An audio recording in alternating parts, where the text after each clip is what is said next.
Good morning and welcome to another episode of Careers and Coffee. My name is Kaylee and I shall be your host for today's show with my colleague Kieran behind the scenes.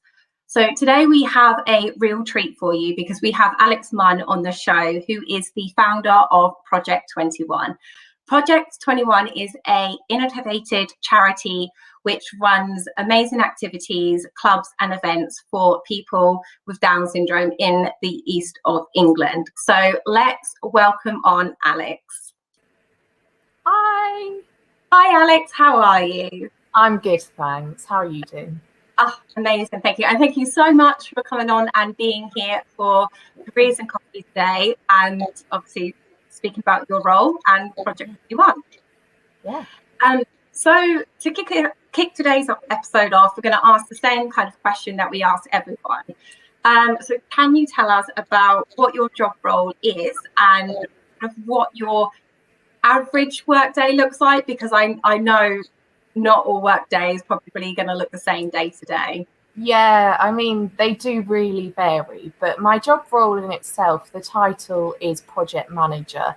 And essentially, I oversee our 3 branches. So we've got 3 county branches, which is Suffolk, Essex and Cambridge. And the Suffolk one was our flagship one that I started nearly 3 years ago. And then Essex came along and my deputy Emma Cole is our Essex coordinator. And then we've just started Cambridge just before the last lockdown. So yeah, really exciting times. But I suppose on a day-to-day basis, I do quite a lot of the PR. I'm involved in the accounting. I do a lot of the admin side. I manage staff. I do a lot of promoting. So really, it is so varied. And I probably do a little bit of everything, which is great. And I love that. But I suppose it's the same as any other small organisation. You end up kind of doing a little mix. So yeah, that's amazing, and it makes the day more fun as well, doesn't it, having everything. So can you tell us about the charity you founded? So what are the main aims of Project 21 and also your important message about challenging the stigma that people with Down syndrome may face? Yeah, definitely. I started the charity. It was kind of born from this feeling that I needed to do something to change what we already had, more in our local area, because that's what I knew, but also on a national basis. I mean, really on a global basis for people with disabilities, but I can't change the world. So I thought I'm going to just change our area. But I used to be a support worker working with people of all abilities and disabilities. And although I did love it and I loved the people, I hated the way that things kind of were operated. And I hated not being able to do anything to make that better. I think when you're not in a managerial position and you're not in any position actually of power, you're a little bit helpless. You just kind of have to go along with the system. And I kind of felt like they weren't being pushed to their full potential. Particularly people with Down syndrome, because that's who I grew closest to. So Project 21 was all about doing something fresh, something different, and just giving them that voice that I didn't feel they'd had before. So yeah, it was a really big push to do that. Amazing. And what kind of things do you do in Project 21? Yeah, so it's really varied, like my workday. But on the whole, we do quite a lot of performing art type things. So a lot of the way that people with Down syndrome communicate is through music and dance and singing. So every Saturday we run a musical theatre group, which is awesome. And the Ipswich one now has nearly 50 members that attend every week. So that's like beautiful, and I love that group. But yeah, so it's kind of, we do musical theatre, and then we also go to trips. We've been to the West End, we've been to the O2 Arena.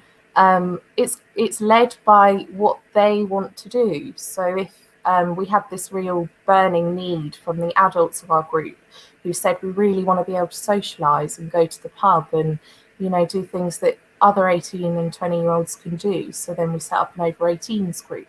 So it's kind of always developing what we do. But yeah, currently that's what we've got in place. That sounds amazing. I love that. And you mentioned about starting as a support worker, and I know you used to be a support worker for Alfie, and he is now one of your closest friends. So how did he inspire you for Project 21, and what's the impact he's had on your life? Yeah, Alfie is a very special person to me. I met Alfie when I was 18 years old, and Alfie was 10, I think. And I kind of just fell into this job. I hate calling it a job now because we're so close and it's not a job anymore. But I fell into this job just kind of hanging out with Alfie a couple of hours on a Saturday. And I didn't know anything about Down syndrome. I just kind of got allocated to see Alfie.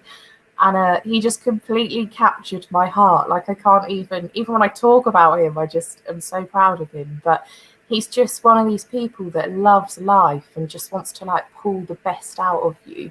And I think when I met him, I was at like a bit of a crossroads in my life where I was a bit lost and I didn't really know where I was going or doing or what I was going to be or trained to be.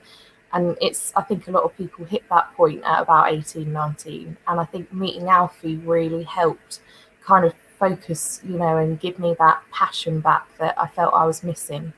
And we still see each other every week. He's been my bubble in lockdown, which has been lovely. So I haven't seen anyone but Alfie for the last year, which is, beautiful. But yeah, we've stayed really close and we're 10 years on now. And he's a massive part of my journey and his amazing family. So, yeah. I love it. And you can just literally beam when you speak about Alfie as well. Yeah, it's great. So kind of speaking about that crossroads, so we're going to sort of touch upon a bit of your sort of past career later on in the interview, but I want to speak about university because that's how we both know each other. There was an amazing lady, Dr. Alison Boggis, who created a wonderful course at University, and so you study special educational needs and disability studies at the University of Suffolk, and you won the Dissertation of the Year. This is such an incredible achievement. It was an amazing dissertation. So can you share a little bit more about what your dissertation was about and just why it was so important? Yeah, I think what you've just said about the university and the course kind of completely sums it up, that it was just such a like eye-opening, amazing thing for me. Probably the best decision I ever made, actually, to go back to studying. But yeah, in terms of the dissertation, I think it was my passion, I think, for wanting to write about people with Down syndrome. And the dissertation was about the perception of love for men with Down syndrome. And I chose men because I had not access, but I was closer to boys with Down syndrome at that time through Alfie and his football friends. So I interviewed, we all had a pizza, and I don't even like calling it interview really because it was a chat, but we chatted about what it meant to them to be loved and what love, in all the different contexts. And I remember when I put this idea forward, it was it was seen as quite taboo and quite, I don't know if you'd be allowed to do that because, people with Down syndrome can't possibly talk about sex or love or whatever, romance. But actually, when it came down to it, the conversations we had were so meaningful and so deep. And I think also I had an incredible dissertation supervisor, Jess Clark, who really pushed for me and supported me to be able to do that. So I think really it was a combination of all those things that, my piece of work got celebrated. But the course in itself was incredible too. I think it was so dynamic and so bold. And you need people like that are going to change mindsets and, push on in the local community and challenge things. And it definitely challenged my views and completely shaped how my world looked after. So yeah, it was a great experience. Amazing. I'm sitting here trying not to have like this big easy smile on my face for the whole interview, but I just love how passionate you are and that passion, and your dissertation. Yeah, it was amazing. I remember hearing about it and just think it was so needed and so beautiful. So thank you for writing that dissertation. Yeah. But speaking about university, so as you mentioned, I know you went back to university after working as cabin crew. So your experience of how you found university life, you mentioned obviously the course was very bold, and it really was a great course. But what about the university life? How did you find that? Yeah, I think for me, I went back to studying. I kind of left school at 17, I think it was, and went straight off to do other things and work. And then I think coming back to studying as a mature student, I mean, I was only 22, but they call you a mature student at 22. And I think coming back into it was actually quite tricky because I was working full time and I was trying to, balance all of that alongside doing well in my studies. So that was a tricky time. But equally, once you push past that and you start to get your head around it and balance your life and get more organised, everything kind of fell into place. So the university have a lot of support to be truthful. Your peers are the best support because they're going through it with you. But they have an amazing network of support there. So if you ever, need that help or that, it's there. And I always felt very supported, which really helped. Yeah, I agree with that. And we have just had a question about Project 21. So what are the future ambitions and directions for Project 21?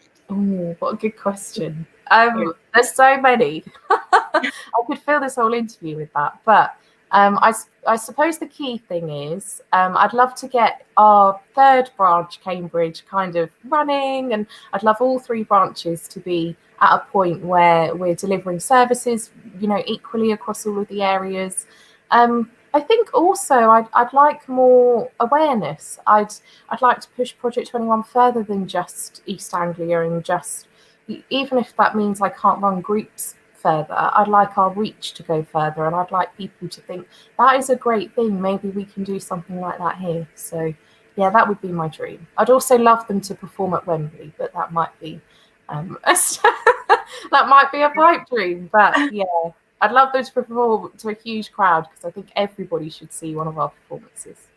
Yeah, absolutely. Oh, I love that.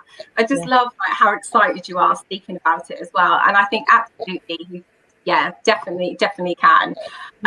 So I'm just going to kind of take it back slightly. So speaking about how you used to work for cabin crew, so can you give us a little bit of details about that and what skills and experience you got from your time working as cabin crew, which helped to shape you professionally? Yeah, I learned a lot actually from that job. I think it's really tough, and I know that one of your close friends is cabin crew, so you know a little bit more than maybe other people do. But it is. I did it for just over a year, and you learn so much. And the training is incredible. I don't think anybody really realizes how much goes into that. I kind of wanted to do cabin crew because I wanted to travel and have all these exciting times and stay away, but actually the reality is very different to that. I think it taught me a lot about balancing life and making sure that you make time for things that are important in your life.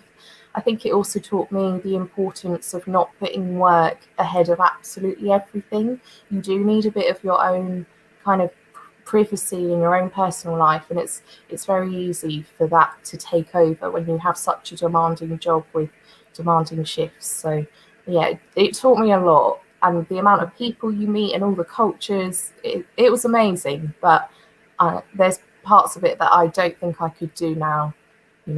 8 years on, I think it was a bit too much for me, the lifestyle. I prefer a slower lifestyle. So yeah, no, but it's just so lovely to see that you can have more than one career in your lifetime, and that you probably will do as well. We have another question come through. So is university the only route or option to get into the career path that you have chosen? Absolutely not.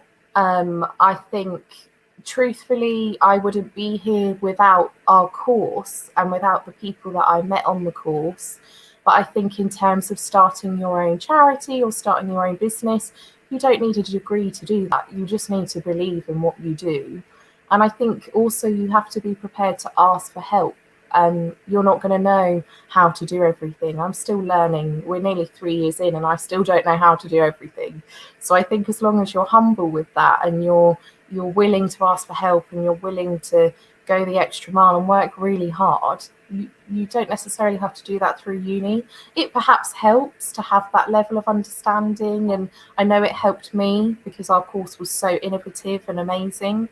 But yeah, I wouldn't say it was the only route. I think you could probably start this with some passion and a bit of hard work. So amazing. And that leads really nicely into kind of the next question. So you've kind of answered that already. So no, it's great. Kind of going to sum that up. So for a young person who may be interested in starting their own charity, obviously you mentioned having that passion there. You don't have to go to university. That was just your route way. But what would be kind of your advice for somebody saying they would like to start their own charity? I think my top tip would be, and I remember somebody saying this to me when I was first starting, you've got to be really up for it. And I know that sounds very vague, and I didn't really know what that meant until I was in it, but it really does consume every part of your life. If you want it to be successful and you want it to be big and, well, not big, but, do well, you have to be prepared to give up bits of your life for that. So that would be my top tip, I think. The other thing I would say is perhaps make sure you've got a support network around you. You don't necessarily need people there to do it. I do quite a lot of it on my own, but I do have an incredible family that support me, and I think that really helps. So just kind of get that support network in place in case you need them, because there's going to be some really tough times. So, yeah. I like how you shared sort of both sides of that as well. So thank you. A really good question has just come in, and I love this. So, looking back at your career, what advice would you have given to your 14-year-old self? I think what I would say to 14-year-old me was, when you're in school or at that period of life in sort of teenage years, there's this real pressure to have a career path set and know what you want to do. And I kind of always went against that grain because I never knew what I wanted to do. I didn't want to be a doctor. I didn't want to be a teacher. I didn't know. So I think I would go back and tell myself not to worry and just to experience, go along with the journey and see where it takes you. And I think as long as you're working hard and you can support yourself, that's as much as anyone can kind of ask for. So that's what I would say. I would say, don't worry too much, go along with it, work hard, and whatever's meant to be will be. Amazing. Great advice. Thank you so much for that. So a young person may have an important and interesting idea sort of bubbling away about starting their own charity, but may be worried about earning an income. So can you give an insight into how a charity, sort of how do you pay your staff, and do you earn an income as well yourself? Yeah, that's a really key part of it, truthfully, because you can't run something without being paid for it eventually. In the beginning, I did run it unpaid for about 8 months, which is a long time, really, when you think about it. And I'd also just bought a house on my own with no partner. So I was trying to pay a mortgage, trying to run a charity and work full time. So I had some money to live. So I would say it is doable. You probably need to expect to not be earning big money in the beginning. I'm not sure many businesses will pay you well in the beginning. You have to work hard to get to that point. But yeah, we do pay our staff. I have a deputy now. I work full time. Part of the Project 21 plan is actually to give worthwhile jobs to other people that they enjoy. I know my staff love working for Project 21, and they work for us for free. We all would if we could, because it's so great. But at the end of the day, you do need to earn a living. So I think I would say perhaps have another job on the side for a little while until you found your feet and you're confident that this is going to be something. Unless you have a support network and you're able to go fully in, that's amazing. But quite a few people don't have that. So that would be my advice. That's such a good insight there. And I think it's really keen for for young people to know that they can get paid from this as well. So thank you so much. I'm interested to know what school was like for you. Were there any challenges or highlights that helped shape you both personally and professionally? Yeah, school, I was quite fortunate at school. I went to a state school in a quite an affluent area. And it was I had an amazing education. Like, my teachers were inspirational. I always felt very supported. Truthfully, I've never really struggled academically. I definitely could have done better at school had I worked harder. I think a lot of people might say that. I really struggled with maths at school, truthfully. I was always a high flyer in English, and that was never an issue. I could write, but maths was my absolute downfall. And I did fail my maths at GCSE level and had to retake in sixth form. It's funny because I use maths every day. You know, when I do accounting or when I'm paying for things, I use it every day. But it's kind of relating to what I said before. Don't be afraid to ask for help. You know, you're not going to be good at everything. Accounting and maths is never going to be my forte. But I now know that I can call on people. I can ask. There are people that do that for a living and they can help me. So I think that's what I would kind of say was like a turning point. I wasn't great at it in school, but it's okay in the end. You can, as long as you work hard and try your hardest, that's, you know, the best you can do. But yeah, school life for me was fortunately pretty good. Yeah. That's great. And it's nice to hear about maths as well, because I think so many young people, especially at the moment, are worrying about sort of passing their GCSEs. And so, you know, I think that gives them a bit of comfort as well. So I was the same as you. I didn't pass my maths GCSE first time. So I had to retake it as well. But it's nice to see how you embed it into everyday life too, because it gives it a little bit more meaning there. Yeah.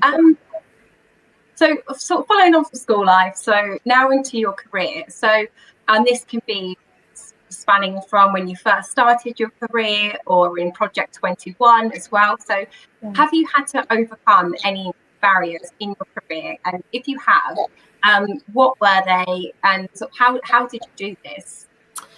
Yeah, I was thinking about this just before the interview, actually. And I think the biggest barrier that I've experienced is possibly that I started the charity when I was 25 and I was also female. And I'm not saying there's a bias or a privilege towards men, you know, that's a whole other debate. But I do think that perhaps being so young, it takes a while for people to take you seriously. So I think I've really had to work hard to prove that I know my stuff and I can do this and I will make a success of it. Because I think a lot of the time it's kind of, you know, I was quite young, I was still learning, I'm always going to be learning. But yeah, perhaps my age was a bit of a barrier and still is sometimes, but less so now that I've kind of established and know where I am and what I'm doing. But yeah, that's one of the biggest hurdles, I would say. And I think this is going to be so inspiring for young women to be listening to see you, you know, a strong woman running her own charity, founded it from scratch. I just think that's so inspiring, and it's going to inspire other people as well. What is one thing that you absolutely love about your work? Now, I know there's probably so difficult, to choose one thing. But yeah, what is one thing that you absolutely love? I think the best thing has to be whenever somebody comes to one of our events and they don't necessarily know anything about Down syndrome or have anything to do with us. They might just come along to the ball because their friend is coming, or, you know, and everyone that comes back to me and they say there's just this feeling of like absolute happiness and love, and the group, you know, they're really good performers. I know I'm biased. I am a little bit biased. But even people that don't know them, I think they're always pleasantly surprised at what great people they are and how much life and love they exert, you know. And I think everyone always says to me, I wish you could bottle, it's almost like an antidepressant. I wish you could bottle that happiness and that feeling in that room and open it when you're having a bad day, which is kind of what I do, truthfully. You know, they've kind of got me through lockdown. Every chat we have, every show we do, every video we capture, you can just see this it's like the Project 21 feeling. And I think that's the best bit for me, definitely. But there are so many others, but that is the top. Love that. The Project 21 feeling. I feel like that needs to be a slogan somewhere. Everywhere. That's amazing. Thank you so much for sharing that as well. And so for kind of our final question to wrap it up, you've given some really great information. But I know that you absolutely love Suffolk. And obviously Project 21 is expanding into different areas of East Anglia. But what is one thing that you love about living in Suffolk?